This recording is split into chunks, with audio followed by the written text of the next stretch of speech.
Topic है कि अभी तक हमने जाना था तत्व क्या होते हैं, परमाणु क्या होते हैं। तो आज के वीडियो में हम जानेंगे कि ये जो रासायनिक सूत्र होते हैं, ये जो तत्वों के द्वारा जो रासायनिक सूत्र हम देते हैं, या जो हम यौगिक होते हैं या हमारे अणु होते हैं, उनको जो हम एक सूत्र में बांधते हैं, जो रासायनिक सूत्र लिखते हैं, ये कैसे लिखे जाते हैं, किस प्रकार लिखे जाते हैं, इनका नियम क्या होता है। तो आज का हमारा टॉपिक क्या है? रासायनिक सूत्र। रासायनिक सूत्र, ये रासायनिक सूत्र कैसे लिखे जाते हैं लोग? रासायनिक सूत्र कैसे लिखे जाते हैं, कैसे लिखे जाते हैं, रासायनिक सूत्र कैसे लिखे जाते हैं, ये आज का हमारा टॉपिक है। आज का हमारा जो वीडियो रहेगा, आज का हमारा टॉपिक रहेगा रासायनिक सूत्र कैसे लिखे जाते हैं। हमने देखे बहुत सारे रासायनिक सूत्र हमने देखे, जैसे लिखा है हमने CO2, SO2, H2O, HCl, NaCl। देखिए ये बहुत सारे सूत्र लिखे हुए हैं।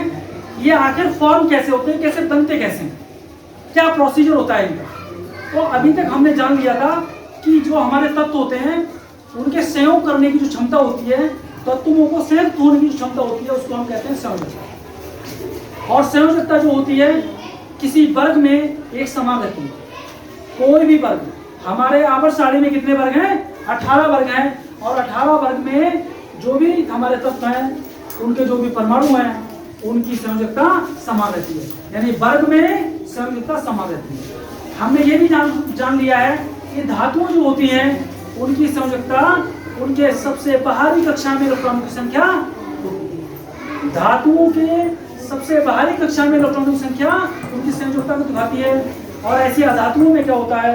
अधातुओं में अगर जो सबसे बाहरी कक्षा में इलेक्ट्रॉन है उनको हम 8 में से घटा देते हैं, 8 में से घटा देते हैं और उनकी संयोजकता आ जाती है। देखिए जैसे धातुओं की संयोजकता हम देखें, धातुओं की संयोजकता, धातुओं की संयोजकता, धातुओं की संयोजकता। तो धातु की संयोजकता क्या होती है? बाहरी कक्षा में इलेक्ट्रॉन की संख्या, बाहरी कक्षा में इलेक्ट्रॉन्स की संख्या।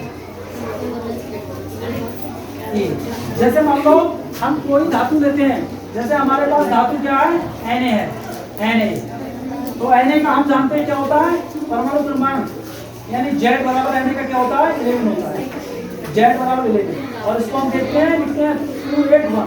तो ये हमारी जो बाहरी कक्षा है, बाहरी कक्षा में सोडियम के बाहरी कक्षा में कितने इलेक्ट्रॉन है? 1। और ये इसकी क्या दिखाते हैं? संयोजकता दिखाते हैं। क्या दिखाते हैं? संयोजकता। इसी प्रकार से हम एक धातु लेते हैं, ये जैसे मान लो हम धातु ले रहे हैं, धातु हमारी क्या है? Cl है। हम जानते हैं Cl का 17 होता है और इसका ये Z कितना है? 17 है, यानी 17। अगर इसको हम इलेक्ट्रॉनिक विन्यास बनाए तो क्या होता है? 287। इसके बाहरी कक्षा में कितने आ रहे हैं? 7 इलेक्ट्रॉन। और हम जानते हैं, क्या जानते हैं हम ये जानते हैं कोई अधातु होती है, अधातुओं की संयोजकता, अधातुओं की संयोजकता। अधातु की संयोजकता क्या होती है भाई? अधातु संयोजकता ये हमारे दिखाती है 8 माइनस बाहरी कक्षा में इलेक्ट्रॉन की संख्या, बाहरी कक्षा में इलेक्ट्रॉनों की संख्या। क्या दिखा रही है भाई?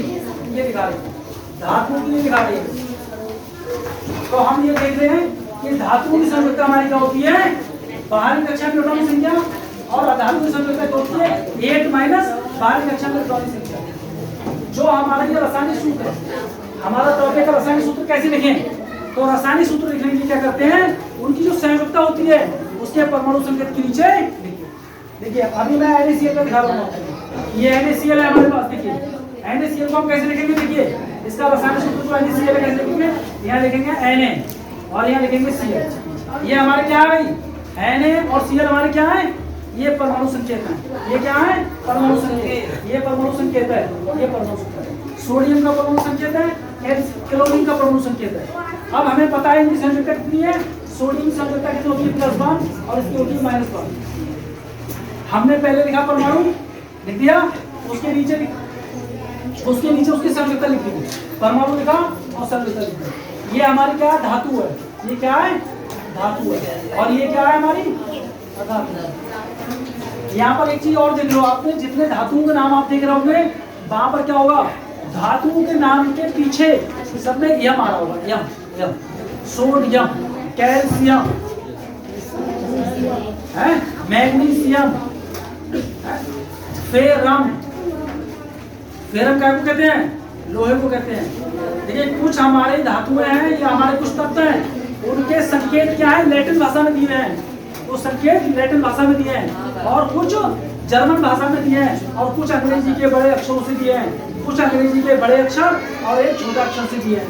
ये जो संकेत बनाए हुए हैं, तो इसका लिखने का तरीका क्या है, हमने उसका परमाणु संकेत लिखा, उसके नीचे उसकी संयोजकता लिखी, परमाणु संकेत सोडियम का, उसके नीचे उसकी संयोजकता, परमाणु संकेत क्लोरीन का संयोजकता। और यहाँ पर हम क्या करते हैं, इनका जो प्लस माइनस है ये नहीं लिखते, क्या लिखते हैं, खाली नंबर लिखते हैं।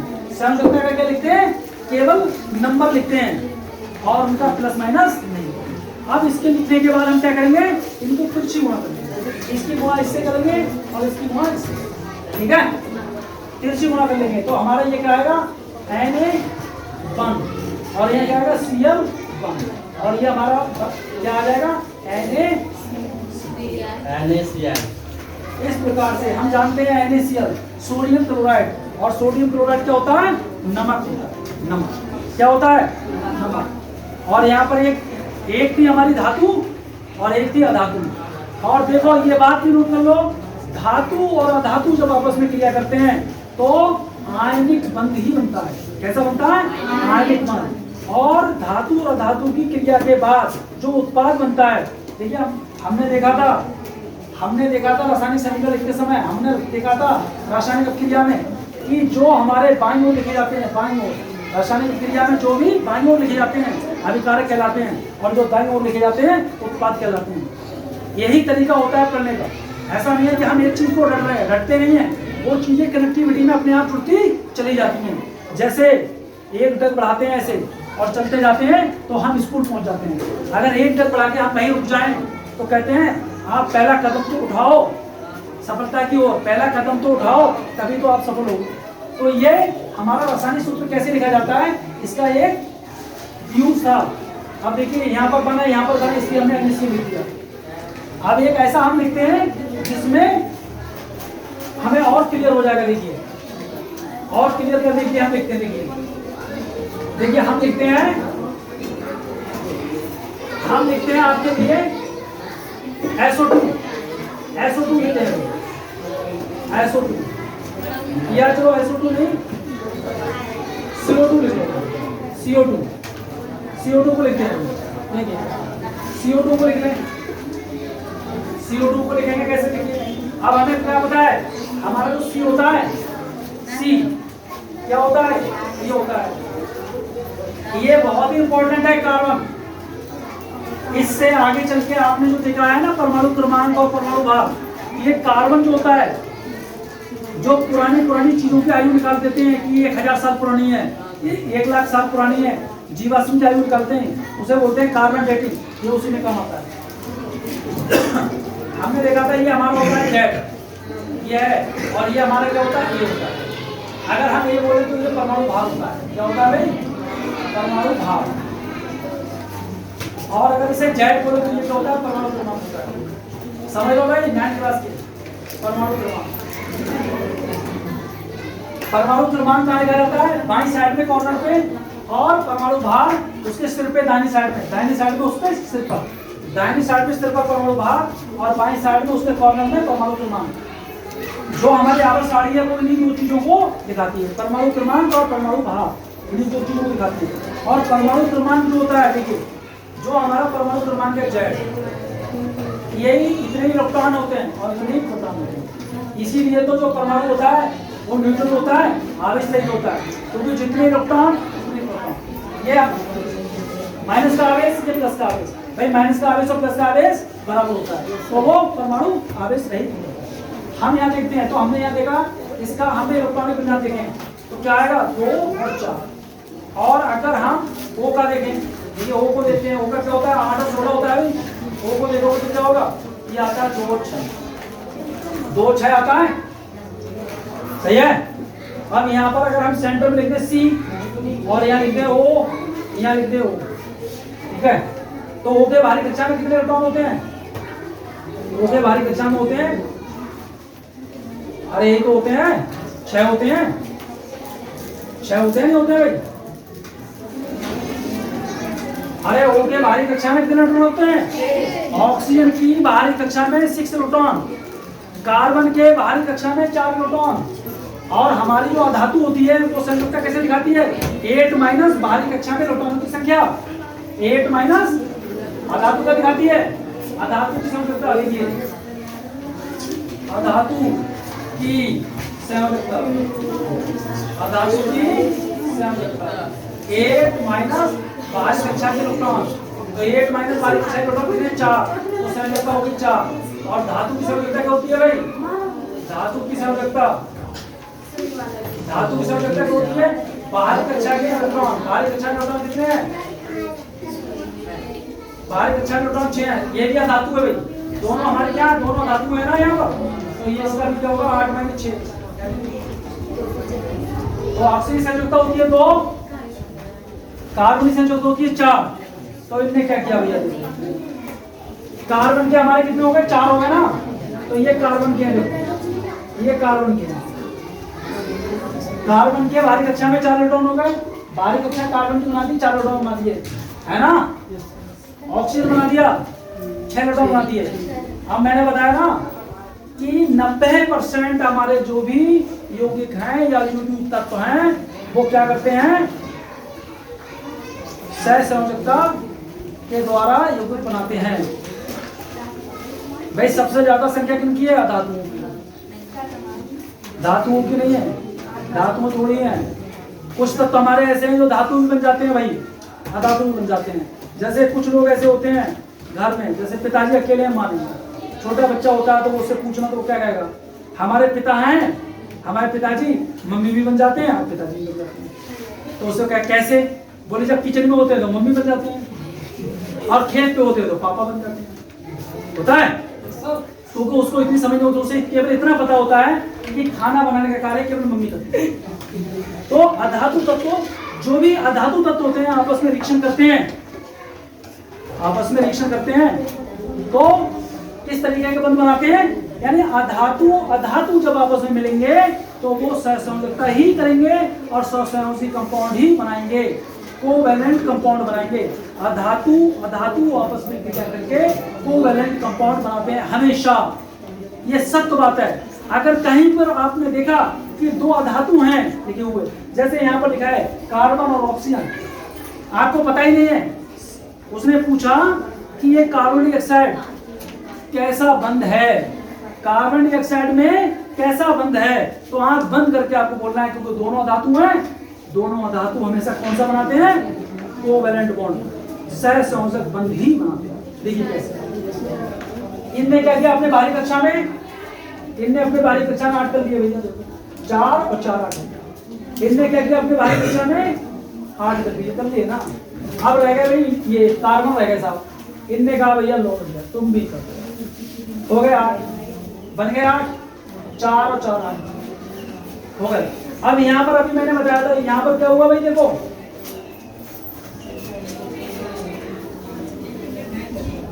ये बहुत पूछा जाता है, बड़े क्लासेस में भी बहुत पूछा जाता है, छोटे क्लासेस में भी पूछा जाता है कि कार्बन डाइऑक्साइड की इलेक्ट्रॉनिक विन्यास बनाइए और ये भी बताइए कि इसमें बंध कैसा होता है। तो आपने बता दिया भैया, और जो बंध होता है उसमें कितने इलेक्ट्रॉन भाग लेते हैं? कितने इलेक्ट्रॉन भाग लेते हैं भैया? 2 इलेक्ट्रॉन भाग लेते हैं ऑक्सीजन के और 2 इलेक्ट्रॉन भाग लेते हैं कार्बन के, क्योंकि कार्बन के बाहरी कक्षा में 4 इलेक्ट्रॉन होते हैं, तो यहाँ पर 2 इलेक्ट्रॉनों का कॉम्बिनेशन बन जाता है, इसलिए यहाँ पर ये डबल बॉन्ड आ गया। डबल बॉन्ड का मतलब क्या है कि कार्बन और ऑक्सीजन आपस में 2 इलेक्ट्रॉनों की साझेदारी कर रहे हैं। कितने की कर रहे हैं? 2 इलेक्ट्रॉनों की साझेदारी कर रहे हैं। हमारा टॉपिक है कि रासायनिक सूत्र साथ कैसे करें, तो हमने क्या बताया, यहाँ लिखा हमने C और यहाँ लिखा O। और ये भी ध्यान कर लो, जब हम रासायनिक सूत्र लिखते हैं तो रासायनिक सूत्र लिखने का ये नियम होता है कि जो ज्यादा नेगेटिव तत्व होता है, ज्यादा नेगेटिव यानी मोर नेगेटिव एलिमेंट का एटम हमेशा कहाँ लिखा जाएगा, दाईं ओर। मोर निगेटिव एलिमेंट का एटम कहाँ लिखा जाएगा, दाईं ओर, और जो कम निगेटिव होगा वो कहाँ लिखा जाएगा, बाईं ओर। चाहे वो धातु रही हो, चाहे वो अधातु रही हो। अगर दोनों धातु हो, देखिए यहाँ पर हमारे पास दोनों धातु हैं, तो इसमें ऑक्सीजन क्या है, ये मोर निगेटिव है, इसलिए ऑक्सीजन इज मोर निगेटिव है, इसलिए हमने दाहिनी तरफ लिख दिया। अब हमने क्या किया भैया, हमें इनकी सांद्रता पता है ना, यहाँ से हमने सांद्रता निकाल ली, तो हमें पता है अधातुओं की सांद्रता क्या होती है, 8 - बाहरी कक्षा में उपस्थित इलेक्ट्रॉन।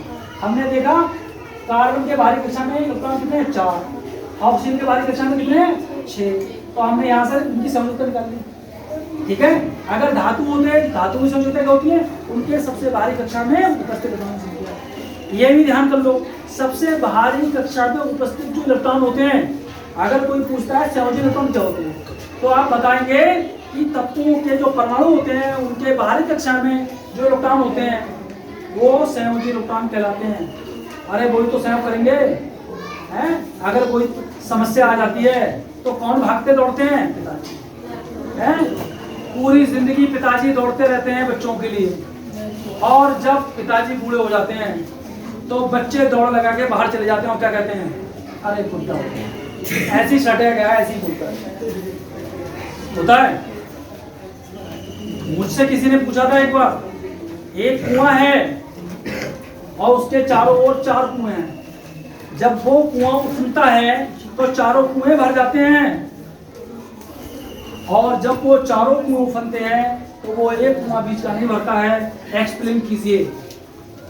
उस समय मुझे इतनी समझ नहीं थी, मैं कहा भाई मैंने ये नहीं पढ़ा। यही कारण है भारतीय संस्कृति का, जो हमारी पहले भारतीय संस्कृति थी, जो गुरुकुल थे, वहां पर इस प्रकार की शिक्षा दी जाती थी।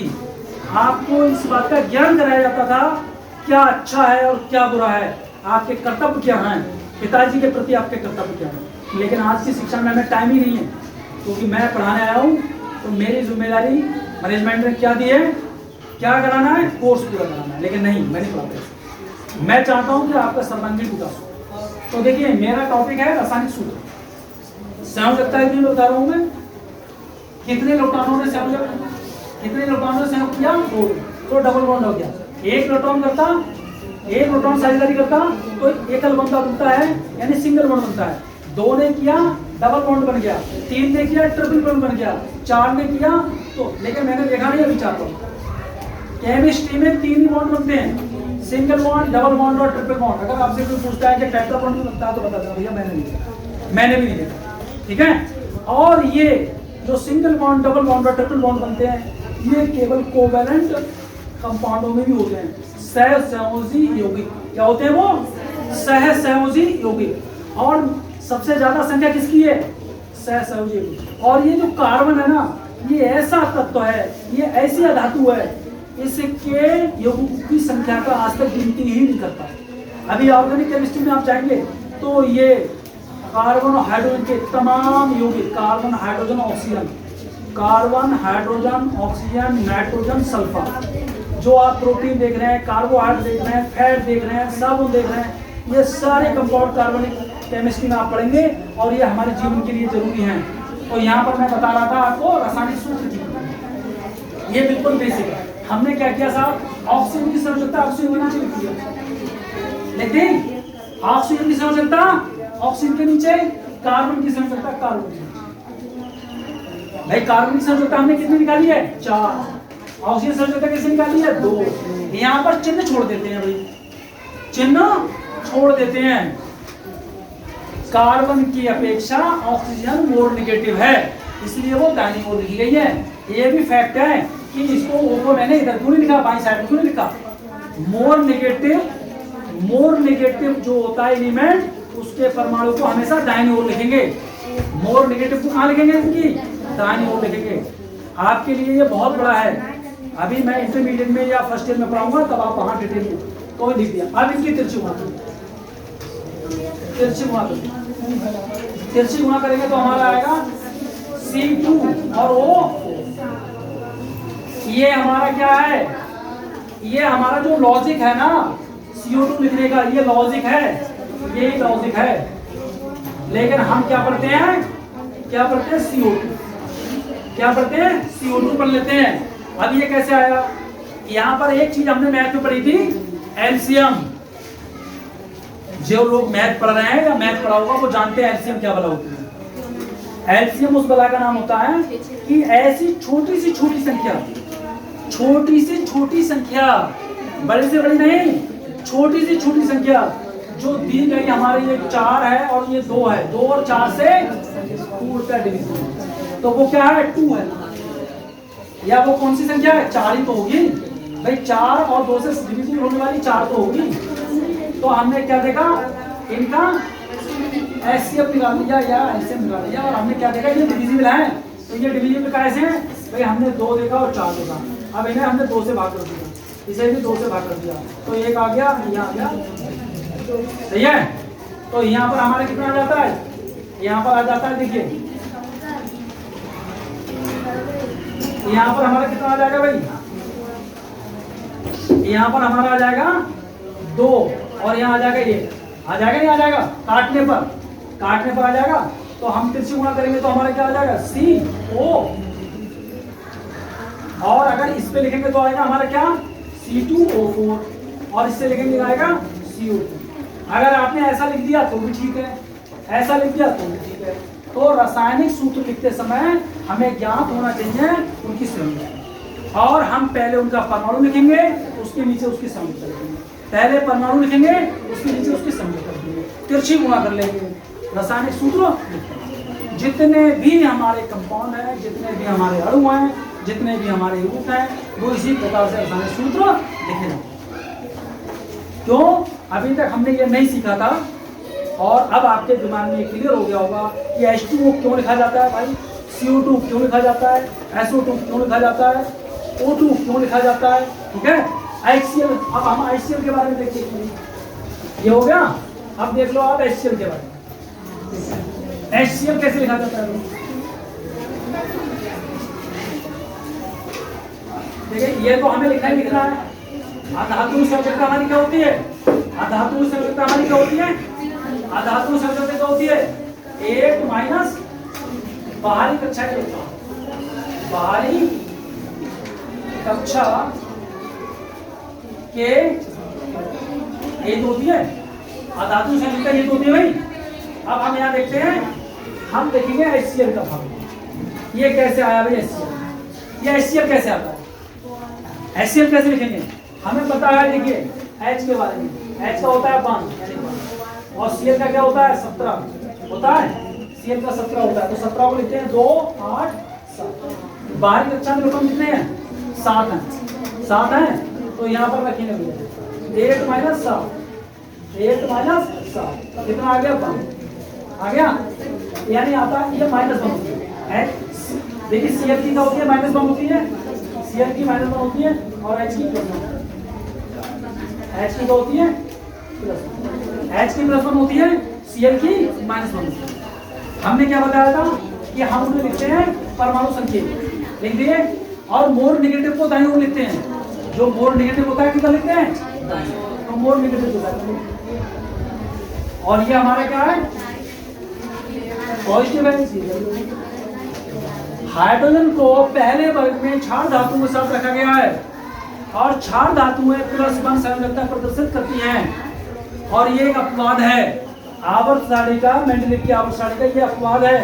क्षार धातुएं सभी ठोस हैं, सभी में चमक होती है, धातु हैं, और हमारे हाइड्रोजन अधातु है, अधातु होते वो भी कहाँ रखी गई है, क्षार धातु के साथ पहले वर्ग में +1 संयोजकता रखी, तो हाइड्रोजन संयोजकता रखी हमने 1, Cl की संयोजकता रखी 1, तिरछी गुणा कर ली भाई, इनका माइनस साइन जो होता है, प्लस माइनस का साइन छोड़ देते हैं, तिरछी गुणा कर ली, क्या हो गया H गुणा Cl, ये तो होगा, क्या आ गया हमारा H, लिख गया। क्या होता है ये Cl, क्या होता है हाइड्रोक्लोरिक अम्ल, क्या होता है हाइड्रोक्लोरिक अम्ल। इस तरीके से हम तमाम हमारे जो भी यौगिक हैं उनके हम रासायनिक सूत्र लिख सकते हैं, इसी तरीके से रासायनिक सूत्र लिखे जाते हैं। उसको लिखने के लिए हमें संयोजकता का ज्ञान होना चाहिए, वर्ग हमें संयोजकता का ज्ञान कराता है, और जो बाहरी कक्षा के इलेक्ट्रॉन होते हैं वो हमें वर्ग का ज्ञान कराते हैं। इसीलिए मैं कहता हूँ कि आवर्त सारणी को अपने एक उसमें बना लो, जिस पर क्या बोलते हैं उसे, चार्ट बना दो, और जहां आप सोते हो, ज्यादा समय व्यतीत करते हो, वहां पर लगा लो और वहां पर सारी की स्टडी कर लो। आज के लिए बस इतना ही। जय हिंद, जय भारत।